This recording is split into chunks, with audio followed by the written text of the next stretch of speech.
Kim Oshura kuni 70 marta Hasbiyallohu va ni'mal vakil, ni'mal mavla va ni'man nasir ni aytsa 70 marta, Alloh taolo ana o'sha yili unga o'zi yomonlardan kifoya qiladi. Jumla yomonlikdan kifoya qiladi. Bu mashoyixlarimizning tajribalaridan kelib chiqqan narsa. 70 marotaba Hasbiyallohu va ni'mal vakil, ni'mal mavla va ni'man nasir kalimalarni, duolarni, zikrlarni aytsak, Alloh taolo yil davomida bizga kelishi mumkin bo'lgan yomonliklarga o'zi kifoya qilar ekan. Ya'ni boshimizdan yomonliklarni Alloh taolo aritadi.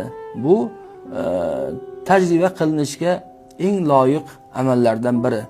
Albatta bu zikrlarni, bu kalimalarni qancha aytsa odam manfaat topadi. Lekin aynan bu kunga xoslab 70 marotaba o'qib ko'ringchi, Parvardigor olamning jumla yomonlardan bizga o'zi kifoya qilishligi, ya'ni o'zi saqlashligi va'dasi albatta hammamizni xursand qiladi.